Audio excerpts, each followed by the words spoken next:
sahabat Semanggi, semangat pagi. Semangat pagi. Oke, kembali lagi bersama saya di sini Agung dari Korpsop Surabaya Barat dan juga rekan saya di sini Rere dari Korpsop Surabaya Barat juga. Oke, di sini kita akan membahas dan membedah buku dengan judul apa Mas Riri? Coba Mas Riri. Bukunya sendiri adalah How to Win Friends and Influence People by Dale Carnegie. Seperti ini untuk Bagus bukunya. sekali ya Mas Riri. Ya, betul sekali. Bukunya itu membahas tentang bab apa ini Mas Riri? Oke, Di buku tersebut Mas Riri. untuk podcast kali ini, podcast Semanggi kali ini bab 4 bagian 1 yang berjudul, untuk bagian 4-nya adalah cara menuntun perubahan tanpa penolakan atau kebencian. Katanya benar sekali. Bagus. Dan juga di bab pertama juga bagian awal adalah awali dengan positif Mas Agus, seperti ini. Berarti kita akan mengawali di pagi hari dan aktivitas. Betul sekali. Semangat gitu ya. Dengan judul saja sudah sangat terasa. Kita harus berpositif ya Mas. Siap. Gimana itu Mas Riri? Isi tentang bab tersebut Mas Oke, Riri. di bab yang pertama, atau walaupun sebuah hubungan entah itu antara perusahaan dan pelanggan atau antara dua individu dalam keadaan tegang atau bermasalah, tidak ada gunanya mengawali percakapan dengan negatif. Sama saja seperti sebuah sandiwara yang adegan pertamanya menunjukkan tragedi.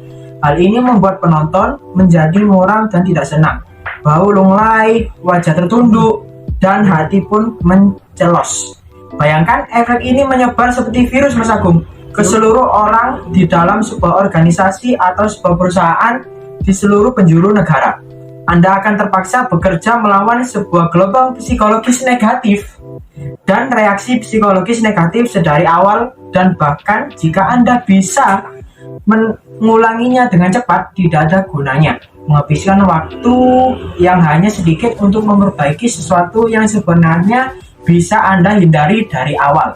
Sebaiknya awali percakapan dengan apresiasi yang jujur dan tulus. Lawan bicara Anda pun bisa lebih bersedia menerima ide-ide Anda, dan sikap menolak atau melawan yang ditunjukkan pun tidak lebih besar. Seperti itu Mas Agung. Berarti gini ya, kalau ada yang negatif itu cuma ya kita akan lanjutkan terus gitu ya. Kalau ujung-ujungnya tetap nggak ada hal-hal yang positif untuk kita jalani gitu ya Mas Rere ya. Itu yang harus yang harus gunakan sebaik mungkin. Jadi sedari awal itu kita harus positif Mas Agung.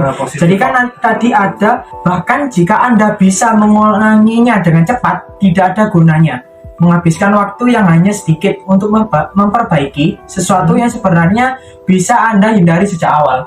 Nah, misalnya kita dari awal sudah tersenyum dan sudah melakukan hal positif, kemungkinan untuk selanjutnya bakalan positif terus ya. Tapi kalau kita dari awal sudah negatif, sudah betul sekali.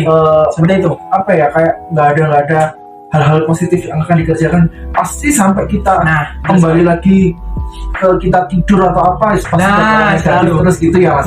Pas juga nanti ketemu lagi ke orangnya juga kan selalu negatif seperti itu. Jadi kita harus memindset diri kita sendiri gimana untuk positif gitu ya Mas Rere. Seperti itu. Untuk yang cerita yang pertama, wah sudah bagus. Pertama aja sudah keren gini guys. Keren. Gimana untuk selanjutnya ini? Keren.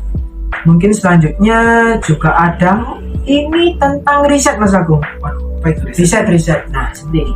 Riset menunjukkan bahwa efek ini tidak hanya terbatas pada peristiwa-peristiwa, tetapi juga menjangkau kesan-kesan yang kita dapatkan dari orang lain. Kita cenderung lebih memikirkan sifat atau perilaku yang kita anggap negatif ketimbang positif, terlebih jika sifat atau perilaku tersebut bersinggungan dengan moral atau etika. Nah, pada masa-masa itu, saat kita sangat berharap dapat mendorong perubahan dalam diri orang lain, seringkali kita frustasi dengan keadaan yang ada. Otak kita pun sibuk dengan perilaku negatif Mas Agung. Hal ini membentuk persepsi kita akan realistis. Persepsi tersebut menjauhi hal-hal positif. Oleh karena itu, tidak heran pada saat berkomunikasi, kita tidak bisa menahan diri untuk langsung membahas masalah atau menurut perspektif lawan bicara kita, mengungkapkan kritik. Nah, otak lawan bicara kita sama seperti otak kita pada umumnya. Hal negatif atau kritik yang terlontar dari mulut kita menjadi obsesi mereka. Hal ini menenggelamkan segala kemungkinan untuk menemukan kesempatan positif dalam percakapan yang berjalan. Saya yakin Anda pernah menyaksikan terjadi wajah menegang, ekspresi tiba-tiba menjadi kosong, dan dari sorot mata saja kita dapat melihat caci maki di dalam hati sebagai tanda protes yang membuat dirinya tidak menyimak hal-hal lain yang Anda ingin katakan. Seperti itu. Mungkin kita ada salah satu contoh, mungkin kita ada kertas polos. Terus kita itu mungkin putih itu sebagai kebaikan kita. Tapi kalau ada satu titik coretan dari pulpen ataupun apalah itu, pasti kita fokusnya di titik itu kan, bukan untuk kebaikan kita, tapi kejelekan kita kan yang pasti difokuskan. Itu salah satu contohnya gitu ya Mas Riri. Keren. Untuk analoginya keren sekali Mas Aku. Mungkin kita mungkin ya apa ya? Kita sudah kita berbaik dimanapun sama orang, tapi kalau kita ada salah satu ya namanya manusia ya pasti nggak mungkin ya yang dipegang kejelekannya daripada kebaikan kita yang segitu besarnya atau gimana gitu. Salah satunya dengan contoh tadi ya, tapi ada goresan sedikit tapi fokusnya ke goresan gitu. Riset ini di buku ini adalah otak lawan bicara kita sama seperti otak kita. Jadi ketika kita memikirkan atau melakukan tindakan secara positif, lawan bicara kita juga akan otomatis melakukan hal yang sama. Misal kita melakukan positif, untuk lawan bicara kita juga pasti positif, teman-teman. Seperti itu. Ini kayak kita ya, kita lagi seperti itu. Hari ini kan berbicara tentang positif. Kalau kita sama-sama nyambung, sama-sama paham, pasti kita akan positif. Tapi kalau dari awal udah nggak nyambung, ya udahlah. Percuma dilanjutin. Apa juga kita lanjutin ya kan? Ya.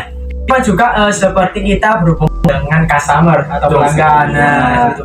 Membangun relasi itu harus dimulai dengan positif seperti itu. Dan juga tadi otak lawan bicara kita sama seperti dengan otak kita seperti itu. Jadi seperti itu. Ya mungkin itu cerminan kita mungkin ya, salah satu contohnya gitu ya. Jadi kita harus selalu positif ya, dari awal sampai akhir seperti itu Mas. Positif itu sangat penting sekali. Ya bolehlah kita bernegatif, tapi lebih besarlah positif kita daripada negatif. Agar menutupi negatif kita. Makanya itu. itu sih mungkin. Jadi gimana ini Mas Riri? Kesimpulan dari buku ini apa Mas Riri? Kesimpulan ya, kesimpulan adalah kemungkinan kita harus melakukan mindset, melakukan aktivitas sehari-hari dengan positif, dengan lingkungan yang positif terutama, supaya kita sendiri jadi positif gitu ya. Kalau pertama kita dari awal sudah bergabung dengan orang-orang yang kebanyakan negatif, ya kita bisa ikut negatif juga ya. Seperti salah satu contoh mungkin gini ya, kita berkumpul dengan orang-orang yang jualan parfum, pasti kita ikut tersebar harumnya parfum tadi ya. Tapi kalau kita ya maaf para penjual ikan atau apa, kita kalau berkumpul dengan dia, kita juga tertular bau-baunya dari ikan-ikan tersebut atau gitu ya Mas Riri ya. Salah satu contohnya gitu ya Mas Riri ya. Supaya dari awal juga akhir, dan juga kita melakukan aktivitas atau bekerja, melayani customer juga selalu positif. Jika dari awal kita positif, betul sekali. Seperti itu, dari briefing kita positif, dari berangkat kerja kita juga positif. Datang ke toko juga jadi kita senang gitu. datang ke toko semangat gimana untuk hari ini sampai nanti kita akan pulang lagi. Seperti itu. Dan kembali lagi ke esok harinya gitu ya Mas. Mungkin ada tambahan lagi Mas Riri? Sebenarnya ada sih Mas Adi. Ada banyak sih sebenarnya.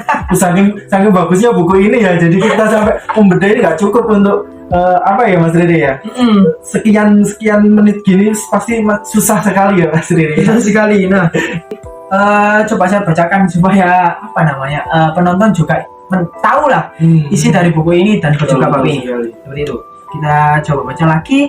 kita dapat menanggulangi insting buruk kita dengan menyelami kecenderungan-kecenderungan yang berada di dalam diri kita dan berusaha memusatkan perhatian kita pada kecenderungan yang positif. Tidak sekedar berpikir positif, seperti itu Mas Agung, sorry. Tetapi juga mengatur otak kita untuk menyadari bahwa persepsi kita tidak selalu sejalan dengan kebenaran. Berhenti sejenak untuk menganalisis asumsi kita terhadap sebuah situasi dan mempertanyakan asumsi-asumsi tersebut sampai kita mendapatkan gambaran yang lebih besar.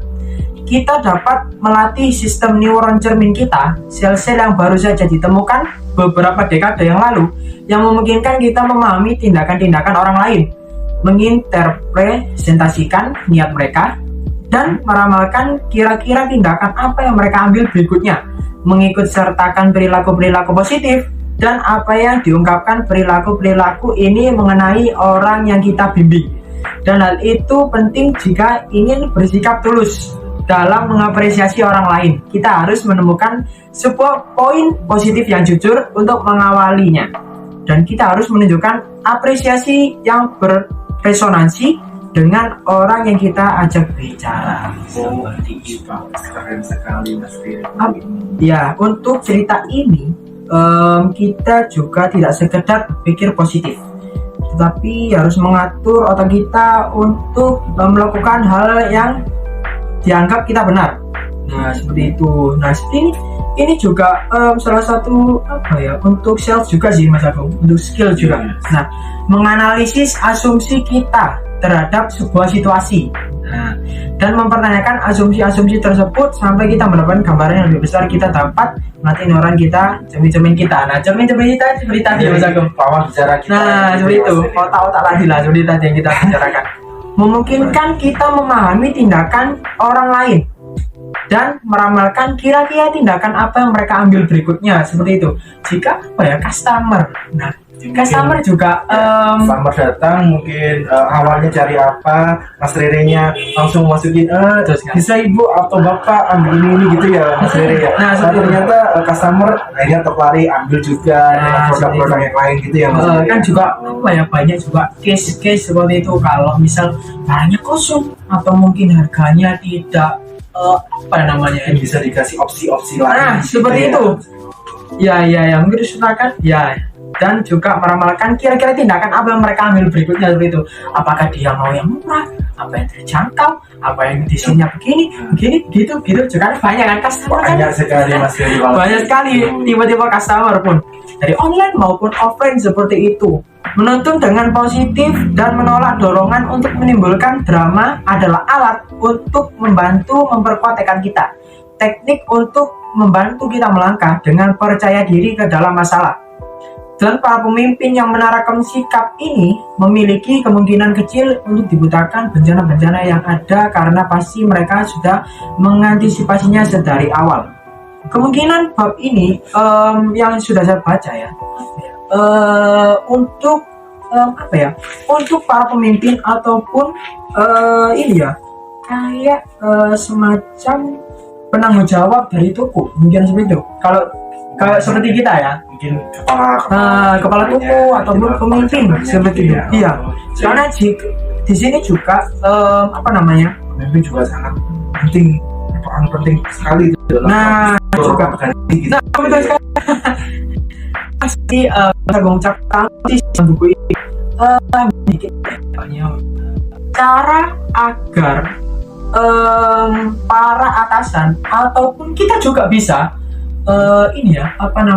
memberi saran ataupun kritik ke teman kita atau bawahan kita. Misal kalau kita memimpin ya seperti itu. Yang pertama adalah pujian Anda yang Anda lontarkan harus tulus dalam diri, dalam hati, bukan hanya semacam alat untuk mengulur waktu sementara Anda menyusun kritik yang ingin Anda sampaikan. Yang kedua, Anda harus bisa menciptakan arus yang mulus dari satu ke titik yang lain. Yang ketiga, setelah memuji, lebih baik Anda memberikan saran yang membangun ketimbang kritik. Nah, seperti itu. Untuk tiga, itu sudah ada gambarannya kan? Sudah ada gambarannya itu. Dari tiga contoh aja. Nah, gaya komunikasi ini sangat sulit jika dilakukan melalui tulisan. tanpa percakapan yang mengalir secara alami yang memberikan kesempatan untuk berpindah dari satu topik ke topik lain dengan mulus. Pihak yang Anda ajak bicara akan merasa Anda hanya memujinya untuk mendapatkan keinginan Anda. Jika topiknya sangat memancing perdebatan, sebaiknya Anda melakukan percakapan empat mata. Banyak orang mengawali kritik mereka dengan tulus yang kemudian diikuti dengan kata tetapi, yang menandakan bahwa mereka akan memulai memberikan kritik.